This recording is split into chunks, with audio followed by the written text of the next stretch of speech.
Boa noite, Kátia Trindade. Boa noite, amigos do Marilu. A gente está recebendo hoje a candidata a prefeita do PSOL, Kátia Trindade. Então, seja muito bem-vinda, sinta-se acolhida. Essa live é para conhecer você, conhecer sua trajetória, os projetos. Muito boa noite, então, gente. A primeira parte da live é exatamente esses 15 minutos que você tem para falar sobre os projetos que você tem, também a sua trajetória, a decisão de como você resolveu se envolver com a política e os projetos, tá? Okay. Depois a gente faz umas perguntas. Certo. Mas agora o tempo é todo seu, durante uns 15 minutinhos, e depois a gente passa para a pergunta, tá bom? Tá ótimo, tá ótimo. Bom, meu nome é Kátia Trindade, sou funcionária pública da Prefeitura de Itapecerica da Serra, funcionária concursada desde 2002. Eu trabalhei desde 2002 até 2015, se não me engano, na Secretaria de Cultura. Depois eu fui designada para a Secretaria de Inclusão Social. Fiquei muito tempo lá, por volta de 5 anos. E, atualmente, eu estou designada na Secretaria de Serviços Urbanos. Então, eu conheço um pouquinho como funciona a administração, né? Fiz muitos amigos na prefeitura, enfim, tem um trabalho bem assim. Eu acredito que foi um trabalho que me fez ter um aprendizado muito grande, né? Com relação ao que é uma administração pública, os direitos e deveres de nós, servidores públicos e dos munícipes, né? A quem nós, servidores públicos, devemos servir. Então, eu costumo dizer que eu não sou funcionária pública, eu sou uma servidora pública. Na Secretaria de Cultura, que foi a minha primeira vivência aqui dentro da administração de Itapecerica da Serra, eu já havia vindo de uma administração da Prefeitura de São Paulo, onde eu trabalhei também na Secretaria de Inclusão Social. Depois, aqui, eu fui trabalhar na cultura. No primeiro momento, eu trabalhava no meu cargo de concurso, que é assistente administrativo, e depois eu assumi a função de estar no Departamento de Ação e Difusão Cultural, onde a gente fazia o fomento das políticas públicas de cultura da cidade, né? E também a gente atendia toda a demanda de artistas, ativistas culturais, artesãos, e os próprios donos de estabelecimentos que trabalhavam direto ou indiretamente com cultura. Então, a minha função era desenvolver os projetos para a cidade de Itapecerica da Serra. Mas, antes disso, antes de eu passar para o Departamento de Ação e Difusão Cultural, eu fui uma das fundadoras do primeiro conselho da comunidade negra aqui em Itapecerica da Serra, juntamente com vários companheiros, seu Giba, o Chico, a Ellen.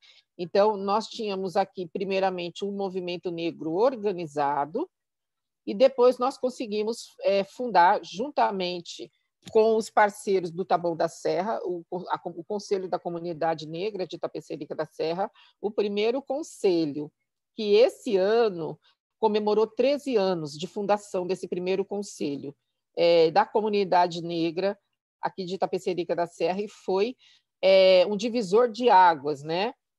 O que eu quero dizer com o divisor de águas? Que, além da fundação desse conselho, a gente trabalhou dentro dele e junto a ele todas as técnicas, toda a vivência e a experiência de um movimento negro organizado aqui na cidade de Itapecerica da Serra. Então, nós tivemos o primeiro conselho, e depois eu vim a ser a primeira coordenadora de igualdade racial da cidade de Itapecerica da Serra, onde eu tentei, de uma maneira muito tranquila e muito feliz, contatar todas as manifestações culturais aqui na cidade, né, como capoeira, as comunidades tradicionais, visitava os acampamentos ciganos, para que a gente pudesse fazer uma política pública para todos, onde todos fossem incluídos, né, e ninguém fosse excluído. E aí eu tinha um relacionamento muito bacana com os artistas. Então, depois do conselho e depois da coordenação de igualdade racial, eu já era ativista, eu sou oriunda dos movimentos sociais, né?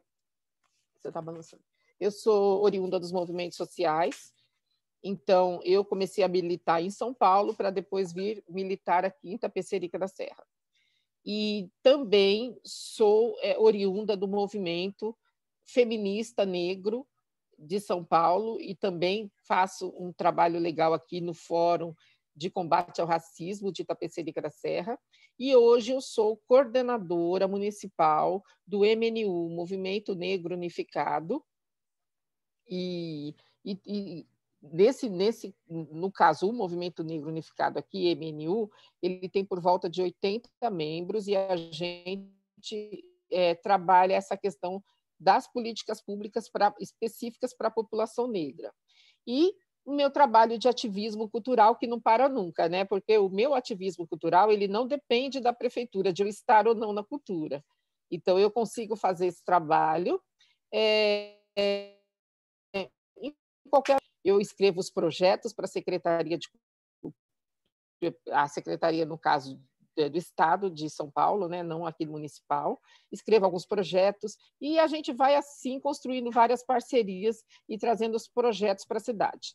Dentro da minha passagem pela Secretaria de Cultura, eu, além das missas afro que a gente fazia, juntamente aí com o padre Alberto Gambarini, por várias vezes, acho que nós fizemos 3 versões da missa afro, ou alguns chamam de missa dos quilombos, né?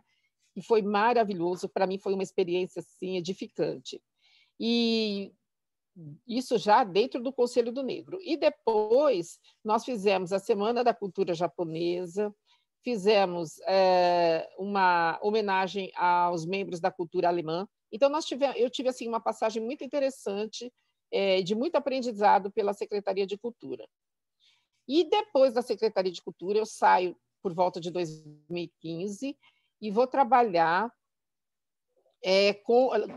na inclusão social. E na inclusão social, eu fiquei 4 anos trabalhando no CRAS do Jardim Jacira, e para mim foi mais uma vez um aprendizado muito bonito, porque eu fui trabalhar diretamente com a equipe técnica do SUAS, do Sistema SUAS, Sistema Único de Assistência Social, e trabalhava com as famílias do Bolsa Família, os atendidos, né? Trabalhava com a melhor idade e trabalhava também juntamente com as técnicas, né, do CRAS. Então, eu trabalhava diretamente no CAD Único, fazia o cadastramento, o recadastramento das famílias atendidas, e para mim foi uma experiência maravilhosa. Primeiro, de trabalhar com os usuários do Bolsa Família, e segundo, de trabalhar no Jardim Jacira, que e foi uma experiência maravilhosa, né? Então, eu acredito que essa foi a minha trajetória dentro da cidade, misturada com um pouco do meu ativismo, né? Eu tenho um projeto hoje que rodou o estado de São Paulo, chamado Mulheres Negras, Cultura e Protagonismo, que é uma exposição fotográfica que homenageia 27 mulheres, e são 27 mulheres entre ativistas, educadoras, religiosas e as que trabalham diretamente com a cultura, né?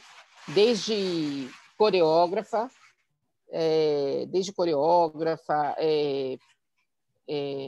artistas do teatro, da música. Então, e essa exposição, ela rodou São Paulo. Foi feita em parceria com a Secretaria de Estado da Cultura, né? Na época, o coordenador era o Cássio Rodrigo, e esse projeto ele ainda ele ainda é itinerante, vai por todo o estado de São Paulo. Não foi, infelizmente, com a pandemia, nós não conseguimos mais, né, por razões óbvias, mas hoje eu faço um outro braço desse projeto, um outro segmento, que é fazer as entrevistas dessas mesmas homenageadas online através do Facebook.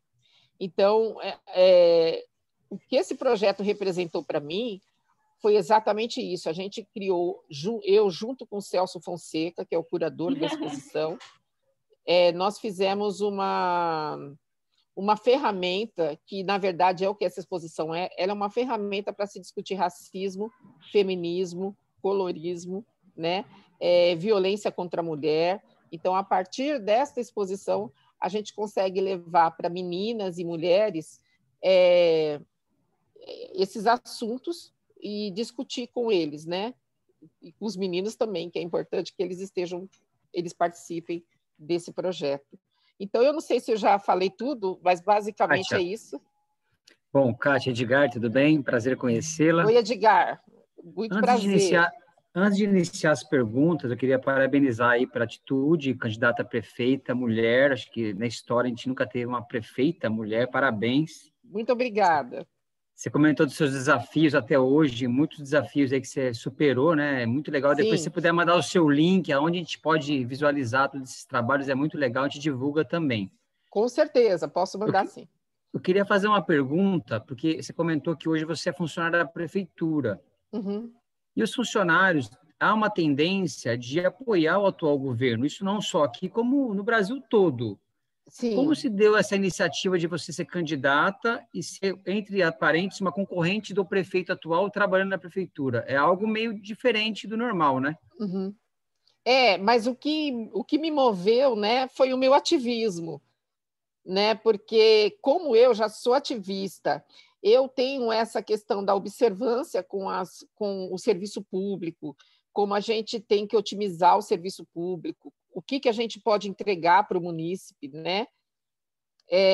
Então, eu sempre questionei muito, assim, não a gestão do prefeito, mas as gestões de modo geral, mas eu questiono com uma crítica construtiva, né? Por exemplo, quando eu trabalhava no CRAS, eu sempre me perguntava, e eu tinha muita liberdade, graças a Deus, eu sempre tive muito apoio das técnicas, e eu sempre me perguntava por que a gente não podia fazer de uma outra maneira, nem pior nem melhor, mas a gente podia fazer de outra maneira. E eu entendo que é possível fazer de outra maneira algumas coisas. Por exemplo, quando a gente anda numa rua, por exemplo, Edgar, e essa rua ela está cheia de mato, ou essa rua tem coqueiros plantados, e existem ruas dentro de Tapecerica que você não pode passar porque tem um coqueiro plantado no meio da calçada. Então, é possível fazer melhor, é possível fazer diferente. E como eu tenho esse olhar da mulher, geralmente a gente cria essa empatia, né? Por exemplo, poxa, mas e se tem uma senhora com carrinho de bebê? E se tem uma idosa? E se tem um deficiente visual? Como é que é isso? É andar nessa rua? Como é que é essa falta de acessibilidade? Verdade. Então, o fato de eu ser funcionária não tira essa minha visão crítica. Eu estou em curso, então. Não entendi. Parabéns, muito legal. Tá. Legal. A Sofia, pode continuar com as perguntas, se você quiser comentar mais alguma coisa. Não, na verdade era isso, né? Como eu fui uma mulher forjada dentro dos movimentos sociais, a gente costuma questionar e às vezes ter um olhar um pouco mais crítico, né? E eu acho que a gente precisa ter esse olhar crítico, eu acho que a gente precisa fazer a diferença. E a gente precisa fazer a diferença não só numa outra gestão, a gente pode começar a fazer a diferença agora, né? Porque às vezes a gente precisa ter a escuta do cidadão, né? Escutar o cidadão. Poxa, mas o que seria melhor para eles, né? Se eu tivesse no lugar dele, o que seria melhor? Qual é a maneira melhor de se fazer um trabalho, de se entregar um trabalho com mais qualidade para o cidadão, de uma maneira geral? E o Walter sabe muito bem do que eu estou falando, porque ele foi um grande parceiro de trabalho comigo. Certo. Obrigada, Kátia. Então, dando continuidade, pensando assim, se você for eleita, cite 2 pontos que do atual governo você não continuaria fazendo ou faria diferente, né? E que outros 2 projetos ou 2 pontos da sua gestão você implementaria de imediato. Tá, 2 que eu não daria continuidade, né? Da atual gestão Da atual gestão. E outros 2 pontos ou mais, se você quiser falar rapidinho, sobre projetos e pontos que você implementaria do seu plano de imediato para a melhoria da cidade. Uhum. Tá. O primeiro que eu implantaria seria a descentralização do CAD único. Então, para quem tem dúvidas ainda, o CAD único é um sistema dentro do SUAS que faz o cadastro e o recadastro para o Bolsa Família ou não, porque às vezes a pessoa não está dentro das condicionalidades para o Bolsa Família.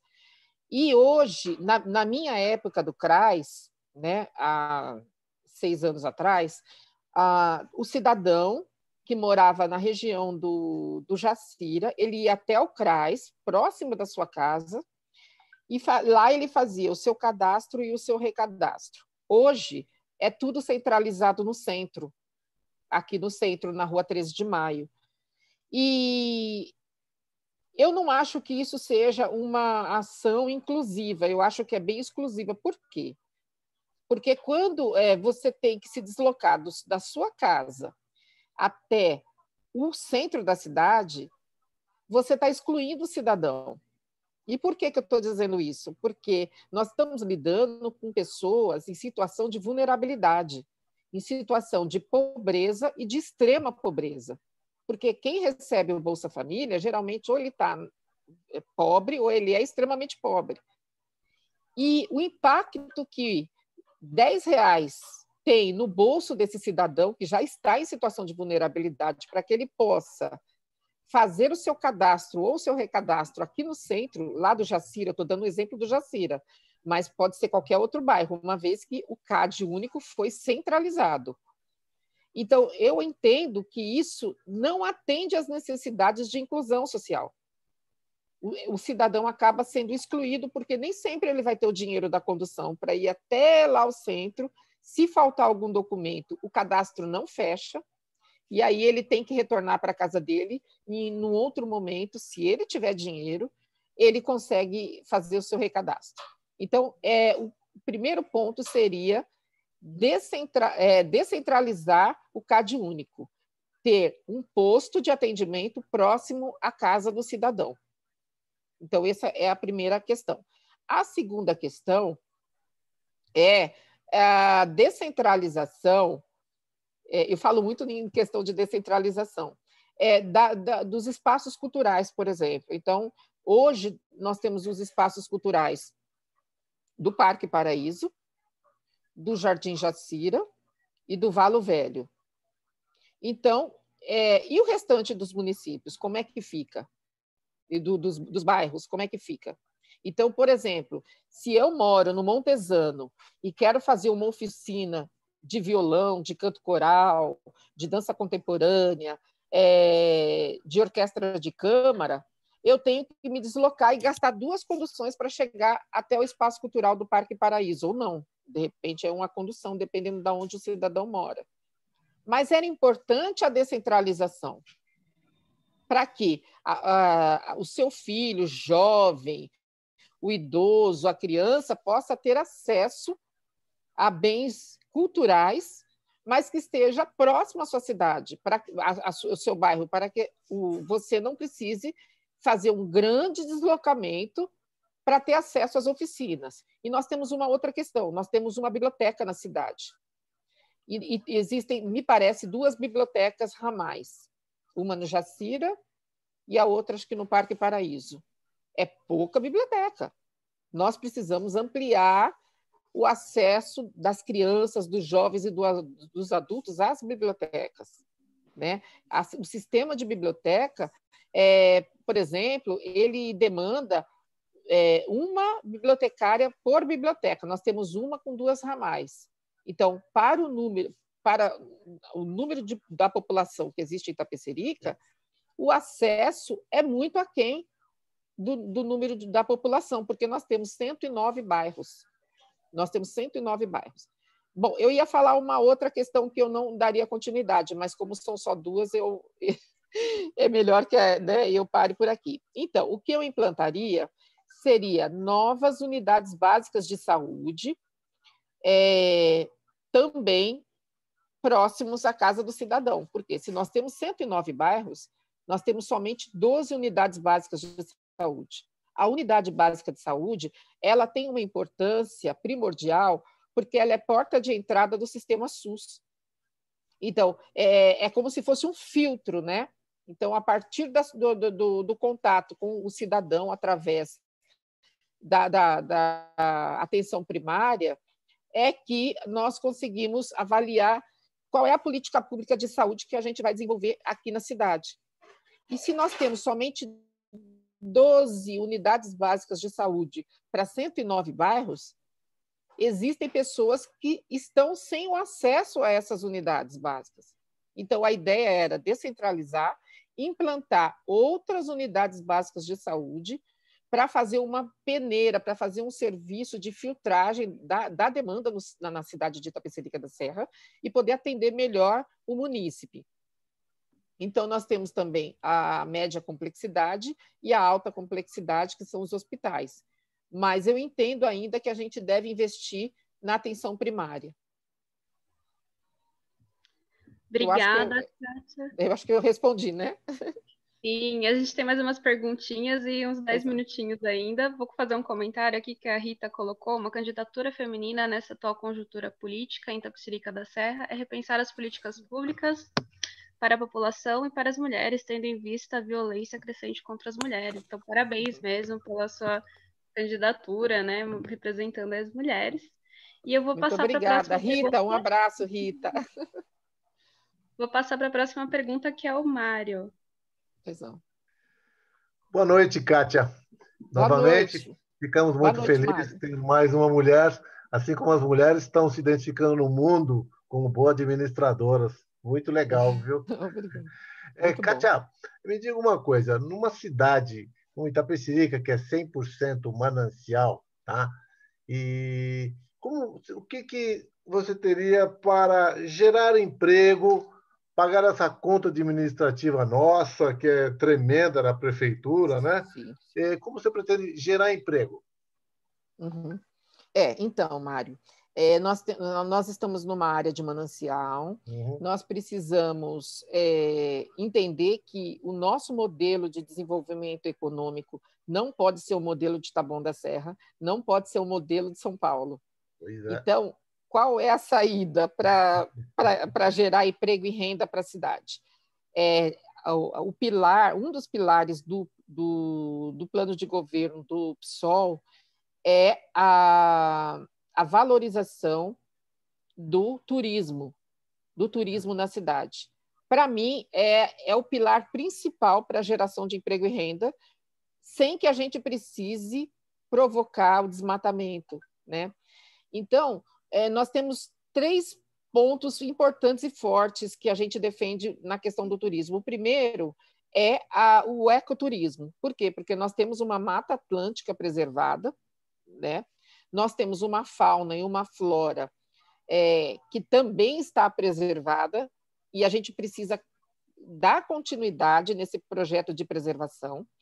Então, nós temos como mote o turismo, o ecoturismo, aproveitando não somente a Mata Atlântica, mas também as chácaras, os sítios, né? Eu acho que a destinação disso tudo é importante. A gente tem um conjunto de coisas boas que podem nos munir de condições para avançar com o ecoturismo na cidade. Então, o primeiro ponto é o ecoturismo. O segundo ponto é a história de Itapecerica, né? É o turismo histórico-cultural. O que acontece? Nós estamos hoje numa cidade que foi um aldeamento do século XVI, que foi criado pelos jesuítas, com à frente o padre Belchior de Pontes. Nós ainda temos resquícios desse Brasil colonial, Itapecerica da Serra foi uma cidade colonial. Temos resquícios ainda do Brasil colonial, mas a gente precisa entender o seguinte, a gente precisa preservar. Nós precisamos preservar o quê? O paralelepípedo, as últimas casas de taipa de pilão. Nós precisamos entender que a gente precisa criar um sentimento de pertença dos cidadãos aqui, porque os cidadãos eles não se sentem pertencentes a essa cidade. Então, quando a gente fala lá no Jacira que a gente vai para a cidade, eles falam, tá, mas para a cidade de São Paulo? Não, é cidade de Itapecerica da Serra. Então, as pessoas não se sentem, não criam um vínculo com Itapecerica da Serra. E esse é o pulo do gato. A gente precisa entender que as crianças precisam saber da sua história, saber que aqui foi uma cidade colonial. O Embu das Artes preservou o centro histórico. E nós não conseguimos preservar. Por que a gente não consegue? Porque a gente entende que essa história não é nossa. E quando a gente entende que a história é nossa, as pessoas entendem que precisam preservar. E aí, quando a gente descaracteriza a cidade, o turista vai ver o quê? Por exemplo, então é importante a gente começar a criar nas pessoas e nas crianças e nos jovens esse sentimento de pertença. Essa cidade pertence a mim, ela é minha, eu preciso cuidar dela, né? Eu preciso, amanhã ou depois, eu não posso jogar papel no chão, né? Então, quando você preserva toda essa história, preserva esse patrimônio, nós temos ainda a primeira caixa d'água. A primeira caixa d'água, ela existe, ela está resistindo lá. Nós temos o prédio da Santa Casa de Misericórdia, que data de 1921. Né? Nós temos a história das baldeadeiras, que elas tiveram uma importância muito grande nesse território do núcleo de Itapecerica. Né? Então, a gente precisa entender o seguinte, nós temos um turismo histórico-cultural que pode ser desenvolvido, ainda dá tempo, antes que tudo seja descaracterizado, antes que as pessoas destruam tudo. Porque o passado, ele é vivo, né? Ele está vivo ainda. Né? Então, nós temos o resquício dessa cidade de Itapecerica da Serra Colonial, que pode vir a ser um grande mote de atração turística na cidade. Tem razão. E terceiro lugar é o turismo de eventos, né? E o turismo, digamos assim, de negócios, né? Porque nós temos um setor hoteleiro. Eu acho assim que é claro que ele ainda não é o suficiente, mas a gente pode começar a trazer o turismo de eventos a partir da parceria com esse setor hoteleiro que tem aqui na cidade. O Ministério do Turismo ele tem um dado que fala o seguinte, para cada 30 novos turistas na cidade, se cria de 1 a 2 vagas de trabalho. E aí a gente, sem poluir, sem desmatar, né? E sem ter uma exploração da força de trabalho desse cidadão. Por exemplo, a gente pode transformar os membros da melhor idade em guias turísticos, porque eles conhecem a cidade. Nós poderemos dar emprego à juventude também como guia turístico, ensinando inglês, ensinando ele a receber, fazendo de Itapecerica da Serra uma cidade que acolhe, né? Essa cidade que acolhe. Para você ter uma ideia, o meu avô ele morou aqui em 1959 e ele tentou fundar a feira do Embu que é similar ao Embu das Artes aqui em Itapecerica. E ele não conseguiu, e ele foi para Embu das Artes, e lá ele conseguiu fundar a Feira de Artes de Embu das Artes, que até hoje, né, é referência de turismo na cidade. E quando a gente fala também da questão do turismo, que dá emprego, que gera renda, que aquece a economia, e não é pouco, nós temos que falar também do carnaval. Nós, muitas vezes, quando eu estava na cultura, nós tentamos fazer um carnaval de época, com marchinhas, um carnaval onde a gente podia trazer blocos, fazer um concurso de blocos, um concurso de fantasias. Então, nós vamos estar gerando emprego e renda. Hoje, a gente entende, por exemplo, que o comerciante de Itapecerica da Serra, deu 6 horas da tarde da sexta-feira, ele fecha tudo. É verdade. E o turismo, e nós temos uma outra questão, nós temos uma cultura caipira paulista forte aqui na cidade, né? Nós temos lá o pessoal da Serra, lá com o Cido, né? Nós temos os corais, nós temos os arte-educadores, que são funcionários concursados da Secretaria de Cultura, nós temos grupos de câmara, nós temos aqui grandes e grandes artistas plásticos, como, por exemplo, a Inga, como era, por exemplo, o Gontran, como é Camila Barreira, como foi o pai dela. Então, a gente precisa valorizar essas personalidades da cidade e, junto com elas, a gente construir uma política pública de cultura e de turismo para essa cidade. Né? Fazer com que Itapecerica da Serra não feche todo o comércio na sexta-feira. Verdade. Ai, gente, eu falo demais, né? Eu sei que eu falo demais. A Sofia queria falar também, né, Sofia? A gente tinha mais 2 perguntas, só que o tempo do Zoom vai cair. Então, a gente decidiu aqui que vamos passar para as considerações finais. Então, você tem uns 2 minutinhos para fazer as considerações finais. Ai, que tá pena! Bom? Gente, eu vim aqui hoje, estou muito feliz pelo convite do Edgar. Sofia, muito obrigada. Obrigada pelas perguntas. Bom, eu entendo que eu sou a única eu sou a primeira mulher candidata para um cargo do majoritário, a prefeita de Itapecerica da Serra. Eu acho que os tempos mudaram.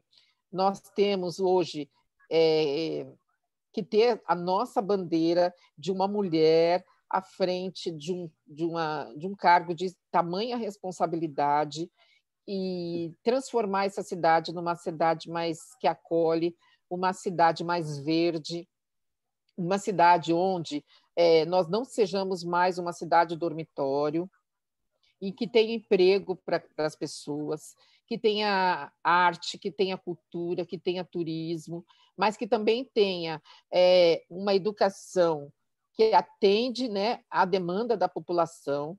Nós temos várias demandas com relação à saúde, né, à inclusão e a importância de se ter um projeto para a cidade que atenda os mais humildes, que atenda as pessoas que estão em vulnerabilidade, porque disso tudo depende segurança pública, né? Depende das condições melhores para as mulheres, a mulher trabalhadora, horários flexíveis de atendimento aos postos de saúde.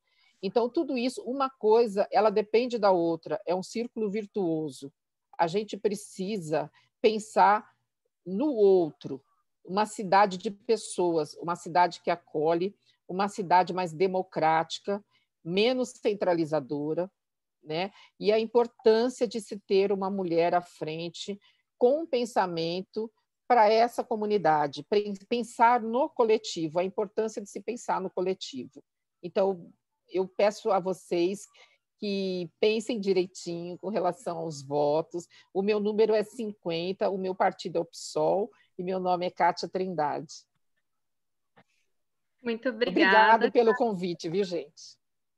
Muito obrigada. Espero que você tenha se sentido acolhida. Muito. E boa sorte a todo mundo. E obrigada. Boa noite a todos, então. Obrigada. Muito obrigada, queridos. Um abraço. Walter, um abraço para você. Boa noite, Kátia. Boa noite, Boa Kátia. noite. Boa noite. Obrigada, que bom, gente. Pela sua iniciativa. Mulheres, nós estamos precisando de mulher na política. Walter, eu te adoro, você sabe, né? Muito obrigada. Deus abençoe, cara. Tudo de bom. Amém. Obrigada, querido. Boa sorte, Kátia. Tchau, tchau. Muito obrigada. Pode sair? Pode. Pode sair. Já vai fechar até aqui.